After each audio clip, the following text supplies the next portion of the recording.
헌금 찬양도 참 은혜스럽고 가족들 3대가 함께 나와서 할아버지하고 손자하고 같이 찬양하니까 얼마나 좋습니까?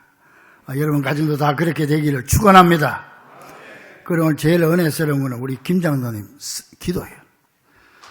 예수님의 이름으로는 빼먹고 그냥 아멘이 딱 나와버렸네. 난 거기 은혜 받았어. 왜냐하면은 우리 교회 장로님들은 3분 이상 내가 기도를 못하게 하거든. 3분 이상은 무조건 기도하면 안 된다고 그랬는데 그때가 딱 3분이 됐으니까 막 급해가지고 그렇게 시간을 잘 지켜주니까 얼마나 감사합니까?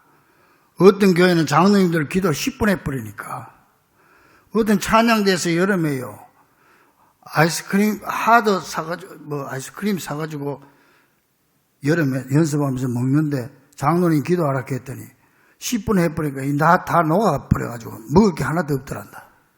얼마나 기도를 오래 해버렸는가. 참 우리 교회 장로님들 잘 지켜줘서 감사합니다. 할렐루야. 너 정말 은혜 받았어. 감사합니다. 우리가 어렸을 때는 참 가난하게 살았죠. 지금도 잊어버리지 않는 것이 제 친구 아버지가 그때 국회의원 나갔는데 그 프랭카드가 현수막이 내용이 지금도 안 잊어버리네. 어릴 때인데 배고파 못 살겠다. 죽기 전에 살 길 찾자. 그래서 근데 그분이 국회의원 됐어요. 그거 해가지고 참 그때는 참 가난했어요. 그러니까 1년 중에 그 명절만 기다리지요. 설날하고 추석하고 이렇게 기다리는데 그건 한 달 전부터 대목장 가가지고 옷을 사고 아이들 1년에 그 명절 때 한번 사주는 거예요.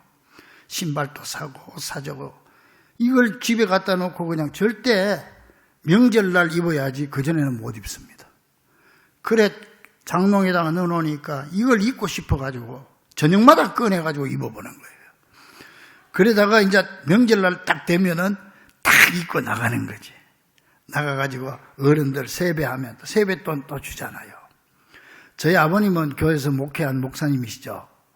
그때만 해도 아동부 어린아이들이 다 우리 집에 와서 아버지한테 세배를 하는데 그때는 이제 아이들에게 용돈을 다 못 주니까 또 뽑기 있잖아. 또 뽑기 뽑아가지고 또 빨간 거 나오면 또 뽑기 나오면 또 뽑고 하는 거 또 뽑기를 아이들에게 세배하면 했단 말이에요.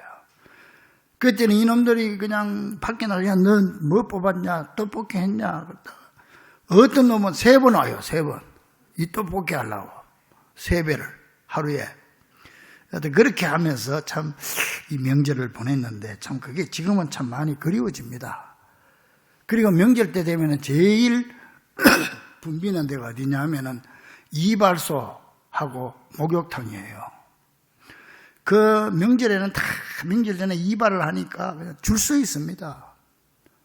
줄 서서 가면은요, 동네 이발소 가면은 이발소 주인 아저씨가 야 창수야 너 저 가서 물 한 바퀴에서 떠오느라 그러면 내가 손님인데 나도 그러면 예 알겠습니다. 가서 물 한 바퀴에서 떠지. 그때는 그래도 불평이 없었어요. 다 참 그때 우리 인심이 그랬고. 그러니까 목욕도 1년에 2번 하잖아요. 설에 한 번 하고 8월에 한 번 하고 2번 하는데 그 대목에는 그냥 목욕탕 들어가면 그냥 옷 벗는 데 있잖아요. 옷 벗는데 옷 벗으면 저기 현수막이 딱 걸려 있습니다. 뭐라고 걸려 있느냐? 실내에서는 내복을 털지 마시오. 그래서 그래가지고 목욕탕 안에 딱 들어가면 완전 콩나물 시루입니다. 복작복작한데 거기 이제 주인이 가끔씩 한 10분에 한 번씩 와서 잠자리채 같은 걸로 때가 무리에 이렇게 있으니까 그걸 떠냅니다. 때가 탁탁 털고 또 털고 하는데 그래도 상관이 없었어요. 그 잠자리채고는 여자들 스타킹으로 만드는 겁니다. 그래가지고 때를 떠내고 쭉 앉아가지고 때를 뺏기는데 야 그냥 콩나물 시루지. 그런데 어떤 젊은 사람이 있는데 옆에 할아버지가 자꾸 자기 엉덩이를 만지는 거야. 이 할아버지가. 그래서 할아버지 왜 이러세요? 그러니까 이거 내 거 아니야? 그런 거예요. 이 비슷하게 생겼으니까 자기 엉덩이인 줄 알고 너무 붙어 있으니까. 그런 우스운 얘기도 있습니다. 그리고 뭐 좀 명절이 그렇게 기다리죠. 저는 어릴 때부터 저희 아버님이 해 빠지면은 밖에를 못 나가게 했어요.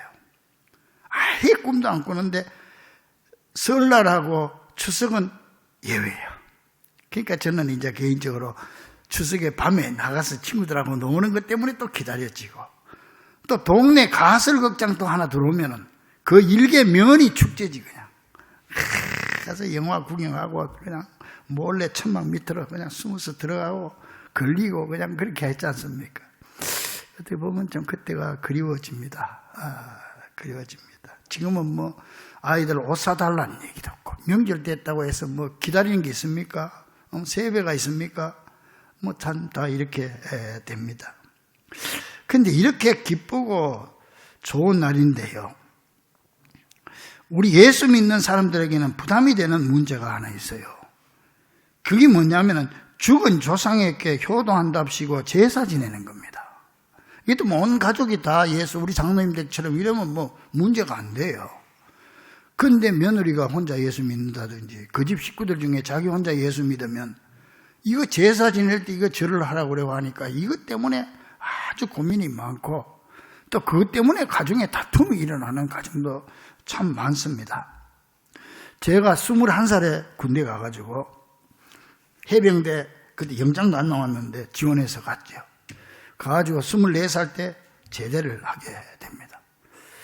제대하고 25살부터 목회를 시작을 합니다. 1978년도입니다. 단독 목회를 25살짜리 총각이 하는데, 제 첫 목회지가 어디냐면은 전라도 이 경상도 사나이가 전라남도 장성군 삼서면 보생리 이문부락 보생교회, 지금 그 교회가요 120년이 넘었어요. 아주 한국 초대교회예요. 거기 가서 제가 목회를 하게 되는데, 제가 목회하면서 그 교회를 많이 부흥을 시켰습니다. 그런데 그 교회에 내가 전도했던 저 아랫마을 사는 집사님이 명절을 앞두고 나한테 와서 한숨을 쉬면서 전도사님 큰일 났습니다. 왜요? 그랬더니 교회 다니면은 제사 지내면 안 되지요. 안 되지. 그랬더니 그 큰일입니다. 왜요? 이번에 우리 집에서 제사를 지내야 돼. 남편이 일찍 돌아가셨거든. 제사를 지내야 되는데 내가 이거 교회 다니는데 제사 안 지낸다 하면 동네 우리 집안 어른들이 그냥 난리가 나는데 이거 어떻게 했으면 좋겠습니까? 이러더라고. 그래서 그건 제사 지내세요. 아니 제사 지내도 됩니까? 음식도 하고 다 하세요. 그래도 됩니까? 근데 한 가지 꼭 기억할 게 있습니다. 뭡니까? 이러더라고. 어른들한테 제사 안 지낸다 그러면 안 돼. 저 교회 나가더니 사람 다 배려버렸다고 그러니까, 집안 망쳐먹는다고 그러니까 안 되고, 제사를 지내는데 교회식으로 제사 지낸다고 그래라. 교회식으로. 그때 알았습니다. 뭐 어른들 제사 지내는데 교회식으로 제사를 지냈는데.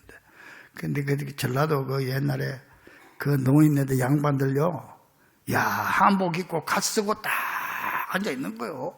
그리고 어떤 할아버지는 담뱃대 탁, 이만한 담뱃대 있잖아, 긴 거. 그거 물고 딱 앉아서 이제 교회식으로 제사를 어떻게 지내나 보자. 그리고 지켜보고 있는 거예요. 이 25살 청년 전도사가 앞에 서서 성경 들고 설교를 하는데 뭐라고 했는지 난 모르겠어요. 난 하면서 내가 기억하는 건 뭐냐면은, 여러분 지금 고인이 살아계시다면 뭘 원하겠습니까? 어른들한테 효도하라고 할 겁니다. 이거 지금 어르신들한테 끝까지 효도를 잘하십시오. 기독교는 효도의 종교입니다. 그리고 둘째로 형제간에 우애하라고 할 겁니다. 그 뜻을 받들어서 우애해야 됩니다. 그래 설교를 하고 났더니 노인들이 앉아서 고개를 끄덕끄덕 하더라고. 그러더니 제가 예배 끝나고 나니까 그 어르신들이 그래요. 그 젊은 사람 그 앞으로 커서 큰 인물 되겠다 그러더라고. 나보고 그 다 좋아하더라고. 그러니까 우리가 지혜롭게 이렇게 하면 정말 이런 어떤 어려움도 다 극복해 갈 수 있을 줄로 압니다. 여러분, 우리 기독교는요 한마디로 효도의 종교입니다. 그런데 세상에 안 믿는 사람들은 효도한다 합시고 제사를 지내는데 이건 효도가 아니에요. 자기를 위한 제사가 되는 거죠. 과연 누구를 위한 제사입니까? 여러분, 부모를 위한 제사입니까? 자기를 위한 제사입니까? 성경에 보면은 부모에게 효도하는 것은 하나님의 계명 중에 계명이라고 나와 있습니다.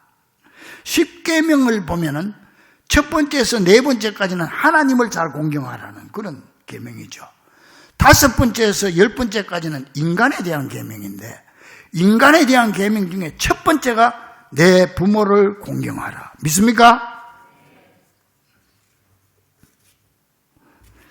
그래서 에베소 6장 1절에 3절을 보니까 자녀들아 주 안에서 너희 부모에게 순종하라. 이것이 옳으니라. 내 아버지와 어머니를 공경하라. 이것이 약속이 있는 첫 계명이니 이로써 내가 잘되고 땅에서 장수하리라. 부모를 공경하고 부모에게 순종하는데 어디에서 하라? 주 안에서 하라. 어떤 어린아이가 중고등부 학생이 언젠가 나한테 와서 목사님 성경에 뭐 부모님 말에 순종하라고 그랬는데 우리 부모님이 교회 가지 말라고 하는데 내가 가야 됩니까 안 가야 됩니까 이러더라고. 그래서 주 안에서 순종해라. 그건 주 밖이야. 주 안에서 순종해라. 여러분, 우리가 부모님을 순종하는 건 기본이죠. 인간으로서. 이건 당연히 해야 될 일인데, 그럼에도 불구하고 하나님은 그 당연한 도리를 지키는 자에게 하나님이 큰 축복을 덤으로 주는데 뭐냐? 네가 땅에서 잘되고 장수하리라. 여러분, 못되고 장수하는 거는 별로 복이 안 돼요. 뭐 병 들어가지고 방바닥 기다니면서 오래 살아봤자 그거 뭐 별 복이 안 되는데, 잘되고 사업도 잘되고 건강하고 자녀들 잘되고 장수하는 건 큰 축복입니다. 할렐루야. 이런 축복을 누구한테 주느냐? 부모 공경 잘하는 사람에게 주겠다고 성경은 분명하게 약속하고 있습니다. 또한 성경에는 우리가 효도하는 방법도 자세하게 말씀하고 있어요. 잠언 23장 22절에 보니까 너를 낳은 아비에게 청종한다고 아버지 말씀 잘 듣고 순종하는 걸 청종해. 그리고 내 늙은 어미를 경히 여기지 말라. 어머니에게 함부로 하지 마라. 또 25절에 내 부모를 즐겁게 하며 너를 낳은 어미를 기쁘게 해라. 이렇게 성경에는 효도란 부모님을 즐겁고 기쁘게 해드리는 것이라고 구체적으로 가르치고 있습니다.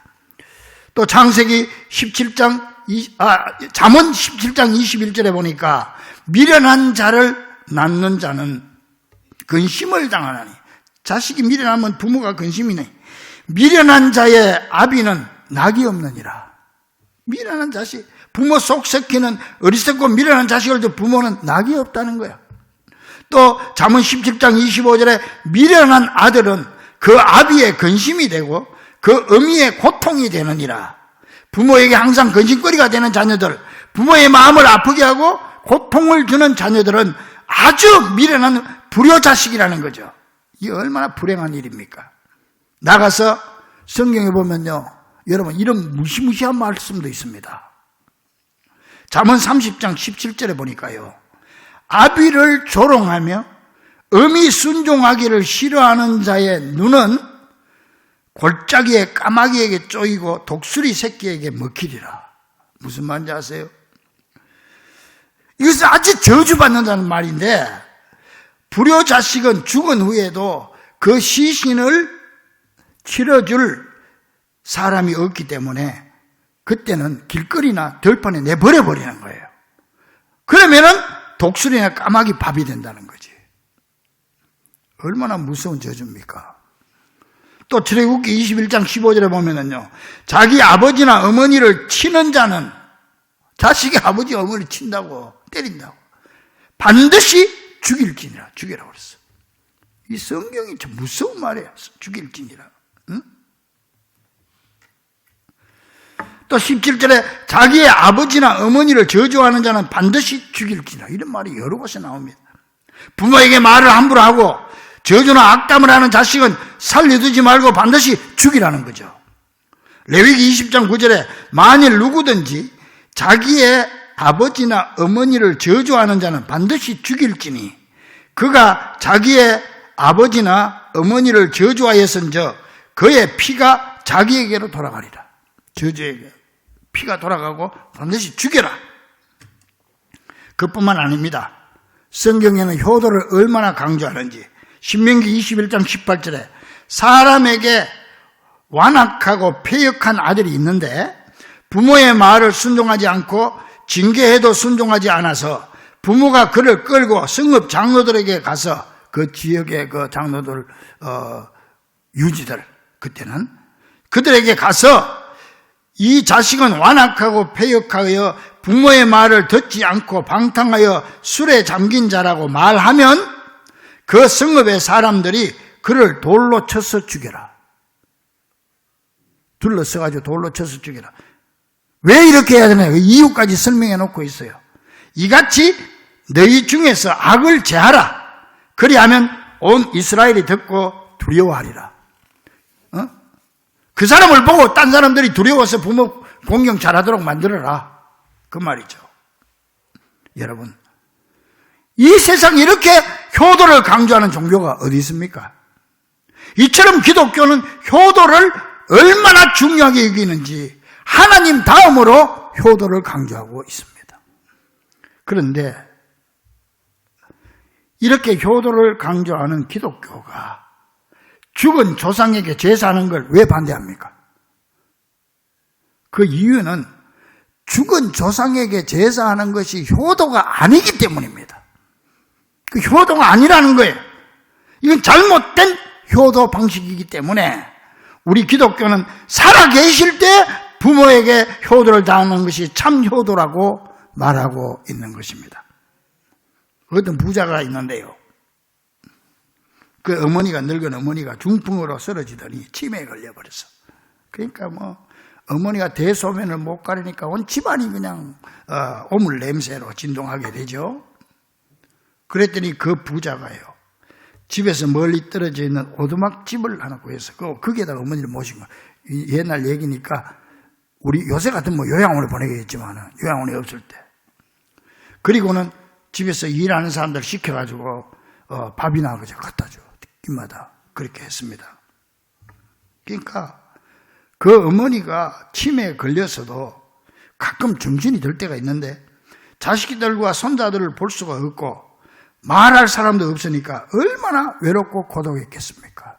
치우지 않으니 얼마나 그 분위기가 좋지 않게 더럽겠습니까? 냄새나고. 여러분, 마치 생사람을 고문시키는 거하고 똑같습니다. 이렇게 독방에 가두는 거는요, 감옥에서도 독방은 중범자에게 하는 벌입니다. 그래서 나중에는 이 어머니가 굶어서 죽었는지 병들어 죽었는지 죽었습니다. 돌아갔습니다. 자, 이 부자 아들은 어머니 돌아가신 날 돼지 잡고 소 잡아가지고 어마어마한 규모로 장례식을 치르니까 그 장례식이 온 동네 잔치가 됐습니다. 그런 경우가 많아 있었습니다. 지금도 그럴 수가 있습니다. 그러니까 동네 사람들이 뭐라고 말하냐? 우리 동네 효자 났다. 그렇게 소문을 내는 겁니다. 자, 보세요. 이게 효도입니까? 이게 효자입니까? 그래서 공자가 죽어야 나라가 산다는 말이 나온 겁니다. 여러분, 잘 알아야 됩니다. 성경적으로 보면 이 사람은 어때요? 아까 말했듯이 반드시 죽어야 될 사람이에요. 돌에 맞아 죽어야 될 사람. 이런 문화는 얼마나 잘못되고 삐뚤어진 양심입니까?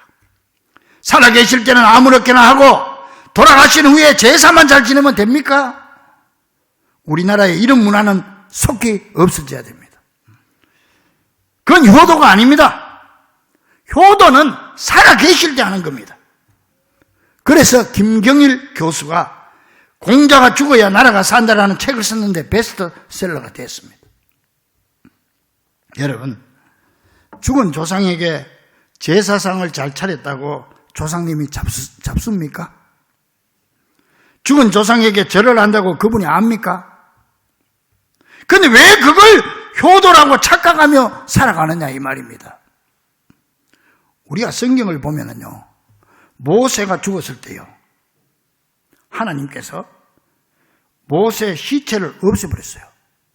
이게 어떻게 하늘로 들고 올라갔는지 어디도 모세 시체가 성경에 안 나와요. 그러니까 모세 무덤도 없어요. 하나님은 그렇게 만들어버렸어요. 왜 그런지 아세요? 여러분, 모세가 누굽니까? 이스라엘 백성을 430년 애굽의 종에서 구해낸 이스라엘 민족에게는 신과 같은 존재입니다.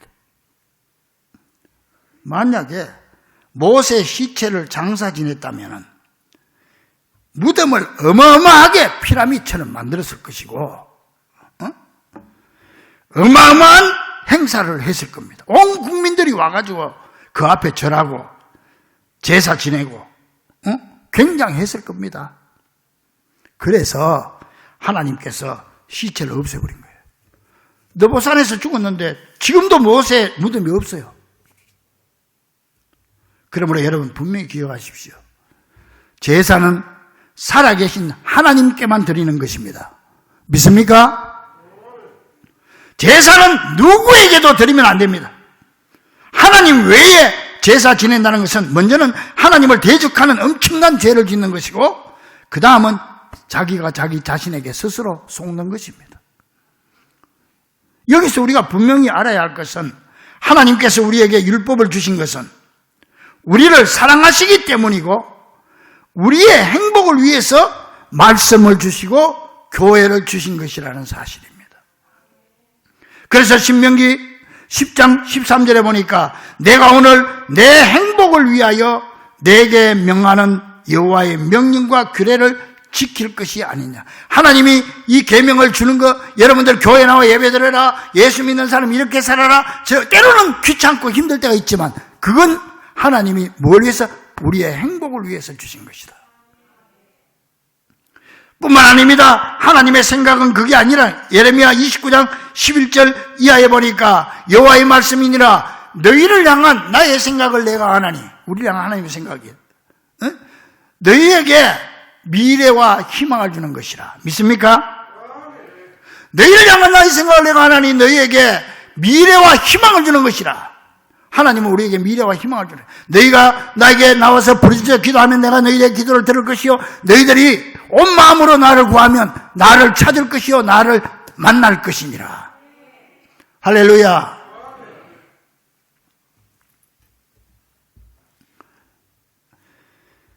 분명히 하나님은 우리에게 미래와 희망을 주시기를 원하시고 우리의 행복을 위해서 교회를 주시고 말씀하시는 줄 믿으시기 바랍니다. 그래서 오늘 본문 20절에서 21절 우리 같이 한번 큰 소리 내서 같이 읽겠습니다. 시작. 무릇 이방인이 제사하는 것은 귀신에게 하는 것이요 하나님께 제사하는 것이 아니니 나는 너희가 귀신과 교제하는 자가 되지 원하지 아니하노라. 너희가 주의 잔과 귀신의 잔을 겸하여 마시지 못하고 주의 식탁과 귀신의 식탁에 겸하여 참여하지 못하리라. 아멘. 믿습니까? 그러니까 조상 제사는 조상님은 이미 돌아가셨으니까 아무 상관이 없어요. 없고 귀신에게 제사하는 것이라는 말이에요. 죽은 사람은 아무것도 모릅니다. 그 영혼은 이미 떠난 겁니다. 천국을 가든지 지옥을 가든지 끝난 거예요. 그런데 귀신들이 아버지 탈을 쓰고 할머니 탈을 쓰고 어머니 탈을 쓰고 귀신이 우리를 속이는 거예요. 속이는 거예요. 속지 말라는 말입니다. 따라서 죽은 조상에게 제사하는 것은 우상 숭배하는 것이고 귀신에게 속아서 귀신에게 하는 겁니다. 그러므로 여러분 제사보다 주님 앞에 예배를 드리세요. 믿습니까? 가족들이 모여가지고 예배드려. 이 순서대로 예배드리면 돼. 이 순서대로. 초등학생이 인도를 해도 되고 고등학생이 해도 되고 아빠가 해도 되고 엄마가 해도 되고 누가 인도해도 다 되도록 만들어놨어요. 그리고 여기다가 첨가하지 말고 그냥 이대로 읽기만 하면 예배가 다 되도록 그렇게 만들어놨습니다. 그 가족들이 여기 가지고 예배드리세요.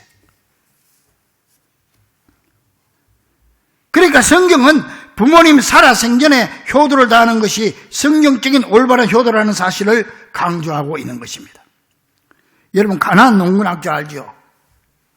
김평일 장로님이 하신 효도 10계명이 있습니다. 한번 들어보세요. 제1계명이 뭐냐? 부모님이 신앙을 갖게 해서 예수 믿고 구원받아 천국에 가게 해드려라. 이게 첫 번째. 효도 첫 번째. 둘째, 제2계명 대답을 잘하고 말씀을 잘 들어드려라. 대답을 잘하고. 우리 어릴 때는 그냥 아빠 저기 뭐야? 저 까치야. 저기 뭐야? 까치야. 또 좀 이따 아빠 저기 뭐야? 까치야. 수십 번 물어도 아빠는 까치야. 까치 대답해 줬는데 이제 좀 머리가 컸다고 아버지가 얘 뭐 물어봐. 아이고 그거 아까 물어보고 또 물어보시냐고. 응? 아까 대답했잖아. 그러지 마라 이 말이요. 응? 제3계명 언제나 표정을 밝게 해라. 왜냐면요 어른 앞에서요 표정이 어두우면 어른들이 걱정합니다. 그러니까 표정을 밝게 해서 마음을 편하게 해드리는 거고. 제4계명 궁금증을 풀어드려라. 제5계명 용돈을 넉넉히 드려라. 이건 줄을 꺼야 돼. 밑줄 치고. 제6계명 향토적인 음식을 해드려라. 여기도 밑줄 쳐야 돼. 아버지 식사하러 갑시다. 가놓고는 어디 저거 좋아하는 데 가가지고 다 먹고 그 맛없는 서양 국수 그 스파게티인가 짜파게티인가. 에? 아이고 향토적인 음식. 제7계명 외모를 아름답게 꾸며드려라. 이것도 밑줄 쳐야 되네. 에? 노인일수록 옷도 예쁜 옷으로 해드리고 파마도 해드리고 좀 볶아가지고 예쁘게 하고 향수도 뿌려드리고 그 할아버지도 빨간 넥타이 딱 매도록 해가지고 그래 향수 냄새도 나고 말이지. 좀 멋지게 해 다니면은 자녀들이 얼마나 자랑스럽습니까? 자식이 해줘야 돼 그렇게. 그 효도 7계명이야. 그다음 8계명 일거리를 찾아드리라. 제9계명 친구를 자주 만나게 해드리라. 제10계명 등을 자주 끌어드리고 손톱 발톱을 깎아드리라. 노인일수록 이렇게 해드리는 것이 효도라 그 말입니다. 사랑하는 우리 중부 가족들이요, 우린 다 효도하기를 원합니다. 우리 민족이 정말 참 효도하는 민족 아닙니까? 우리 민족이. 그런데 몰라서 방향을 잘못 잡아가지고 엉뚱한 데 효도하는, 효도 아닌 효도를 한다 이거예요. 어느 해보다 금년 설 명절에는 지혜롭게 우상숭배 피하고 진정한 효도, 성경적인 효도, 내 중심이 아닌 부모님 중심의 효도를 실행함으로 하나님 앞에서 잘 되고 장수하는 축복을 누리는 우리 복된 성도들 되기를 주의 이름으로 간절히 축원합니다. 기도하겠습니다.